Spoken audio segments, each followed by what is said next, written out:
2026นี้ของการให้งานและสวัสดิการสังคมเมืองสนะสมบูรณ์ได้จัดพิธีมอบข้าวสารพร้อมด้วยเงินสดจำนวนหนึ่งให้แก่ครอบครัวประชาชนที่ได้รับผลกระทบจากภัยพิบัติลมพายุพัดเฮือนในปี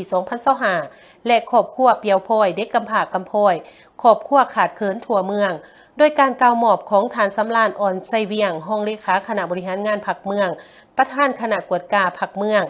หับโดยมีองค์การปกครองบ้านครอบครัวพ่อแม่ประชาชนในกลุ่มเป้าหมายโดยมีทานบุญเพ่งศิริวัตรคณะประจำพรรคเมืองห้องประธานคณะกรรมการปกครองเมืองประธานคณะกรรมการคุ้มครองภัยพิบัติขันเมืองพร้อมด้วยคณะกรรมการที่เกี่ยวข้องของเมืองเขาร่วมเป็นสักขีพยานท่านสอนไส้กรกันกรรมการพรรคเมืองหัวหน้าของการให้งานและสวัสดิการสังคมเมืองรายงานให้หูว่าข้าวสารเจ้าที่นำมามอบในครั้งนี้มีจำนวน7 ตนมูลค่า98 ล้านกีบซึ่งได้รับการช่วยเหลือจากกระทรวงแรงงานและสวัสดิการสังคมโดยผ่านองค์การปกครองเมืองก็คือหอการแรงงานและสวัสดิการสังคมเมืองเป็นผู้เบิกจ่ายให้แก่ครอบครัวประชาชนที่ได้รับผลกระทบจากภัยพิบัติลมพายุพัดเฮือนในปี 2025และครอบครัวเปียวพลอยเด็กกำพร้ากำพร้อยครอบครัวขาดเขินทั่วเมืองสนะสมบูรณ์ทั้งหมด25ครอบครัวคือครอบครัวที่ได้รับผลกระทบจากภัยพิบัติลมพายุพัดเฮือนมี9 หลังโรงเรียน1 แห่งห้องการปกครองบ้าน1 หลังครอบครัวเปียวพลอยมี4 ครอบครัวเด็กกำพร้ากำพร้อยมี3 ครอบครัวและครอบครัวขาดเขินมี32 ครอบครัวนอกจากนั้นองค์การปกครองเมืองก็ได้มอบเงินสดจำนวน23 ล้านกีบแก่ครอบครัวประชาชนที่ได้รับผลกระทบจากภัยพิบัติลมพายุพัดเฮือนท่านหัวหน้าของการให้งานและสวัสดิการสังคมเมืองให้หูตื่มอีกว่าการมอบรับเครื่องช่วยเหลือในครั้งนี้โดยปฏิบัติตามแจ้งการแนะนำของแผนกให้งานและสวัสดิการสังคมแขวงจำปาสักฉบับเลขที่196/หสสขลงวันที่5 กุมภาพันธ์ 2025เกี่ยวกับการเบิกจ่ายเข้าช่วยเหลือสุขเสริญอาเซียนที่ได้รับจากกระทรวงแรงงานและสวัสดิการสังคมทั้งนี้ก็เพื่อเป็นการช่วยเหลือแบ่งเบาบรรเทาทุกข์ต่อกับครอบครัวพ่อแม่ประชาชนที่ได้รับผลกระทบจากภัยพิบัติลมพายุพัดเฮือนในปี 2025และผู้ที่ทุกข์ยากนอกจากนั้นยังเป็นการสร้างผลงานขบวนการเพื่อคำนับรับตอนบัตรเลือกตั้งสมาชิกสภาแห่งชาติสุดที่10และสมาชิกสภาประชาชนแขวงสุดที่5ที่จะได้จัดขึ้นในตอนนี้ให้เป็นขบวนการฟดฟื้นซึ่งพิธีมอบรับแมนได้จัดขึ้นอยู่ที่ของการให้งานและสวัสดิการสังคมของเมืองดังกล่าวเป็นเกียรติและก็ดีใจที่ได้ตั้งหน้าให้ท่านคณะนำของแขวงมาร่วมในพิธีมอบรับโครงการก่อสร้างเส้นทางบ้านข้างบอนอยู่ในครั้งนี้กระดังที่ท่านประธานคณะกรรมการปกครองเมืองได้รายงานต่อพิธีในมื้อนี้เนาะเห็นว่าการย้อนความเอาใจใส่ของการนำของแขวงจึงได้ตัดสินใจอนุมัติโครงการก่อสร้างเส้นทางบ้านข้างบอนเป็น1 ใน 6 บาทที่ทุนยากของแขวงจำปาสักโดยน้ำใส่บวกงบประมาณเกินแผนของแขวงฉะนั้นอยู่ในพิธีประกาศหรือว่ามอบรับเส้นทางในมื้อนี้ถือว่าเป็นพิธีที่มีความหมายความสำคัญหลายคือดังที่ทางคณะพิสอบก็คือประธานคณะกรรมการปกครองเมืองได้มีความเห็นรายงานตัวพิธีในมื้อนี้อันที่1ก็คือว่าเป็นการจัดตั้งพันขยายเลยก็เป็นการส้มเสยต่อผลสำเร็จของกองประชุมใหญ่ครั้งที่12ของพรรคที่ก็ได้ปิดลงอยู่ในเดือน1 ธันวาคมอันที่2ก็ถือว่าเป็นการส้มเสยและก็จัดตั้งพันขยายมติกองประชุมใหญ่ครั้งที่9ของคณะพรรคแขวงโดยเฉพาะในแนวการปฏิบัติแผนพัฒนาเศรษฐกิจสังคมในอันที่สำคัญก็เป็นเรื่องปฏิบัติแผนลืมหลังควบทุกอย่างของประชาชนบรรดาเผ่าอยู่ในทั่วแขวงจำปาสักอันที่3มากเลยที่ว่าอยู่ในพิธีมื้อนี้ที่ว่าเป็นการสร้างขบวนการที่สำคัญให้แก่การหับต้อนบ้านเลือกตั้งสมาชิกสภาแห่งชาติสุดที่10และสภาผู้แทนแขวงสุดที่5ที่จะได้ดำเนินการปอนบัตรเลือกตั้งอยู่ในวันที่22 เดือนกุมภาพันธ์ ปี 2026ก็คือยังอีกบ่พอเท่าใดมื้อฉะนั้นอยู่ในกองประชุมก็คือพิธีในมื้อนี้ก็ถือว่านอกจากพวกเฮาจัดพิธีในการมอบรับโครงการแล้วก็ถือว่ายังเป็นการสร้างกระบวนการฉะนั้นที่ขอให้พ่อแม่ประชาชนบรรดาเผ่าเศร้า บ้านคำบอนบ่พ่อร่วมกันเป็นทัวเมืองสนามสมบูรณ์นี่แหละเนาะจงพากันไปใส่สิทธิประชาธิปไตยตามรัฐธรรมนูญและกฎหมายกำหนดวันที่22นี่ก็พร้อมเพียงหนาพร้อมคิดพร้อมใจกันไปเลือกตั้งเอาผู้แทนเขานั่งอยู่ในสภาก็คือผู้แทนที่เป็นสมาชิกสภาผู้แทนแขวงและก็ผู้แทนที่เป็นสมาชิกสภาแห่งชาติที่จะเป็นตัวแทนแห่งสิทธิและผลประโยชน์ของประชาชนบรรดาเผ่าข้าพเจ้าเองก็ถือว่าเคยออกสมัครขับเลือกตั้งสมาชิกสภาแห่งชาติชุดที่8และก็ได้รับข้อไว้วางใจจากพ่อแม่พี่น้องก็จนได้รับเลือกตั้งเป็นสมาชิกสภาแห่งชาติชุดที่8ก็สืบเนื่องและก็ย้อนข้าพเจ้าได้เป็นสมาชิกสภาชุดที่8และก็ทั้งเป็นคณะประจำผู้ชี้นำเวียกงานหอบด่านอยู่เมืองสนามสมบูรณ์ก็ได้มีโอกาสมาติดตามสุขอยู่เคลื่อนไหวเวียกงานหอบด่านอยู่เมืองสนามสมบูรณ์ว่าร่วมว่าสปอร์ตกันเป็นอยู่ในกลุ่มหนึ่งบางเวิร์ดเท่านี้ได้นะและก็อยู่คงเขตบ้านทั้งหมดนี่ข้าพเจ้าก็ได้มาและก็สามารถหาผู้เก็บกรรมสภาพคมอยู่เนี่ยของพ่อแม่ประชาชนอยู่เขตนี้หนึ่งนั่นก็เป็นบ้านคำบอนเห็นว่าเป็นบ้านที่ไม่คมอยู่เนี่ยและก็เป็นหนึ่งในพวกบ้านที่ทุกอย่างของแข็งจะประสัตโดยบ่มีทางออกทางเที่ยวแหละข้าพเจ้าก็ได้ครับการรายงานจากสหายนางผู้เพชรทองเวลาเป็นเลขาพักเมืองเป็นเจ้าเมืองในเวลานั้นพยายามมาหลายเถื่อนในบ้านคำบอนแต่ว่าขย่ำฝนนี่ก็เป็นเที่ยวทั้งเมืองคบตามนะการย้อนที่ใดคมอยู่เนี่ยของพ่อแม่ประชาชนทั้งคณะพักก็คือคณะกรรมการปกครองแข็งก็คือประชาชนบรรดาเผ่าจึงได้ตัดสินใจบีแบ่งงบประมาณที่เขามีจำกัดอยู่แล้ว4 ตื่นครัวได้หนึ่งเส้นทางมาการย้อนตัดสินใจ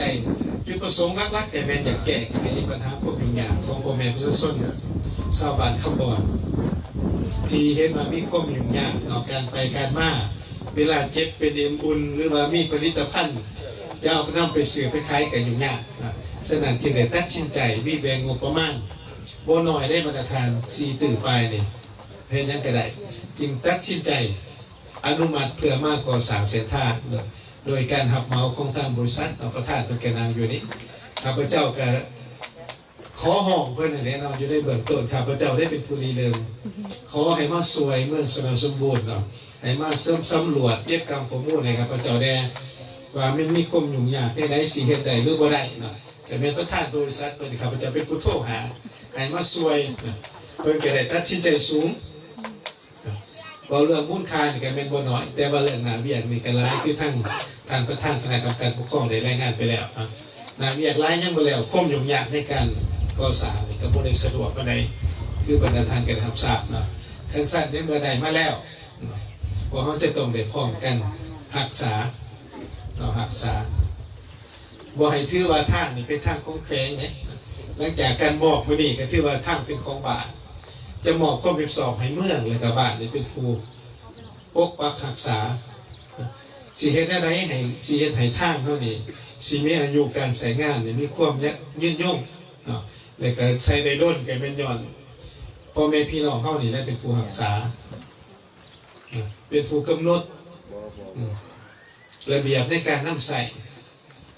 ลดนักแห้งสมัยสิน้องแต่เพราะการความจิตความใจบ่ให้มากให้แก้แต่อย่างนั้นหรือว่าย่ำฝนเห็นบนใดที่มันน้ำอังน้ำอ้อไม่ได้เจให้ทางขาดกับพร้อมกันในบ้านนี่นะเลขาผักบ้านนี่ครับกลุ่มรุ่มกันไปปั้วแป้งอะไรเนาะสีเล่าถาทั้งแข้งเอางบประมาณไปอีกข้าพเจ้าคือว่าคือสิยาเพราะว่าหนึ่งแข้งจะประสาทของเฮานี่ก็ยังมีหลายบ้านที่ยุ่งยากโมเมนต์แต่บ้านเท่านี้เลยสำหรับบ้านทุกอย่างนี่6 บาทเนาะกระสันภายในปี2026นี่ถือว่าคณะพักคณะนำแข้งนี่ไม่ได้ตัดสินใจสูงถือว่าปดมัดบ้านทุกอย่างที่บ่ได้หน้าตามมาทาน48ได้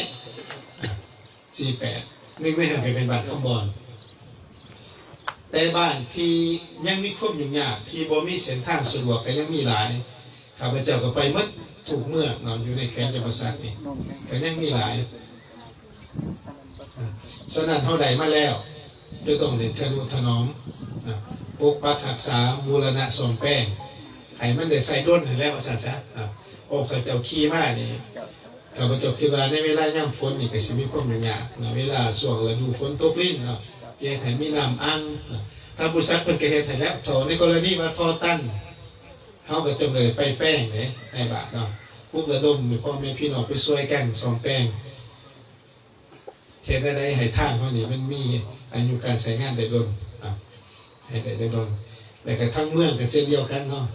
อันที่หนึ่งแหละครับจะไปเฮียห้องให้ท่านประธานธนาคารปกครองเมืองจงลงเลิกสีน้ำกันในการเกี่ยวของเนาะบรรดากลุ่มบ้านต่อไปก็สิเป็นตาแสงล่ะแต่จะใช้ติดตามกฎกาโดยเฉพาะในโครงการที่ว่ามีแล้วเนาะก่อสร้างเส้นทางที่มีแล้วให้เอาใจใส่ในการปกปักรักษาให้มันมีอายุการใช้งานได้ด้นว่าเป็นเพื่อไผ่เราเป็นเพื่อความสะดวกของพ่อแม่พี่น้องเขานี้อันนั้นที่หนึ่งอันที่สองมากแต่พยายามเก็บกรรมเนาะคือท่านหัวหน้าของการยตขอนี่สมทบกับแข็งเก็บกรรมและสภาพเส้นทางภายในเมืองสนสมบูรณ์เฮานี่มือบ้านใดที่มีความยุ่งยากเนาะบ้านใดที่มีทางแห้งที่มีความสามารถนะในการประกอบส่วนในการก่อสร้างเส้นทางโดยการประกอบส่วนทิ้นห้อนของพ่อแม่ประชาชนนะหลังจากนั้นภาครัฐเฮาก็สิได้ประกอบส่วนในการก่อสร้างเส้นทางผู้สมัครเลือกตั้งสมาชิกสภาแห่งชาติเขตเลือกตั้งที่15สืบต่อเคลื่อนไหวโฆษณาหาเสียงที่บ้านสมันกลุ่ม7ซักเมืองพนทองในตอนบ่ายของวันที่8กุมภาพันธ์2026นี้ผู้สมัครเลือกตั้งสมาชิกสภาแห่งชาติสุดที่10ประจำเขตเลือกตั้งที่15แขวงเก็บประสักขณะที่1จำนวน10ฐานยิ่ง2ฐานได้สืบต่อลงโฆษณาหาเสียงและเสนอโตต่อผู้มีสิทธิ์เลือกตั้งอยู่บ้านสมันกลุ่ม7ซักเมืองพนทองแขวงเก็บประสัก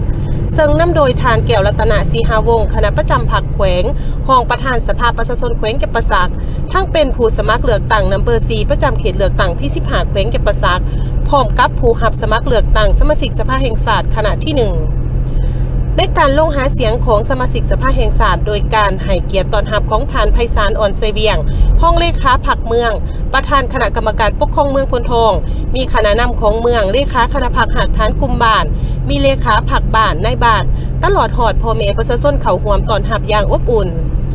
ในการลงโฆษณาหาเสียงแมนได้นำเสนอให้หูเกี่ยวกับประวัติและการเคลื่อนไหวโดยย่อในแต่ละระยะของบรรดาทานผู้รับสมัครเลือกตั้งสมาชิกสภาแห่งชาติเขตเลือกตั้งที่15แขวงเก็บประสักจำนวน20ฐานทั้งนี้ก็เพื่อแน่ใส่ให้ประชาชนผู้ที่มีสิทธิ์ลงคะแนนเสียงเลือกตั้งได้รับรู้ถึงหมากผลงานด้านต่างๆของผู้รับสมัครเลือกตั้งสมาชิกสภาแห่งชาติสุดที่10อย่างเลิกเสิงจากนั้นผู้สมัครรับเลือกตั้งขณะที่1ได้พัดเปลี่ยนกันแนะนำตนเองและนำเสนอเกี่ยวกับประวัติการเคลื่อนไหวของตนพร้อมทั้งเสนอจุดประสงค์และพร้อมทั้งกล่าวแสดงวิสัยทัศน์ของตนให้ผู้มีสิทธิ์เลือกตั้งรับรู้เฉพาะแมนเมื่อได้เป็นตัวแทนของประชาชนเข้าไปในสภาแล้วจะนำใส่สิทธิ์และพระราชบทบาทของสมาชิกสภาแห่งชาติเพื่อพัฒนาและช่วยเหลือให้ชีวิตการเป็นอยู่ของพ่อแม่ประชาชนให้ได้รับการพัฒนาดีขึ้นพร้อมนี้ก็เรียกร้องให้ผู้มีสิทธิ์เลือกตั้งภายในบ้านจงได้ร่วมจิตร่วมใจเข้าร่วมขบวนการเลือกตั้งในครั้งนี้ด้วยความเอาใจใส่มีการตัดสินใจอย่างจริงใจเลือกเอาผู้สมัครที่มีมาตรฐานเงื่อนไขมีความรู้ความสามารถมีวิสัยทัศน์ที่กว้างไกลเพื่อมาเป็นตัวแทนให้แก่ตนเองเข้าไปอยู่ในสภาสำหรับทั่วเมืองพนทองมี71บาทมีพลเมืองทั้งหมด 12,692 คนยิ่ง50,457 คนในนี่ผู้มีสิทธิ์ปอนบัตรเลือกตั้งตัวจริง53,964 คนยิ่ง27,652 คนมีหน่วยปอนบัตรทั้งหมด82หน่วย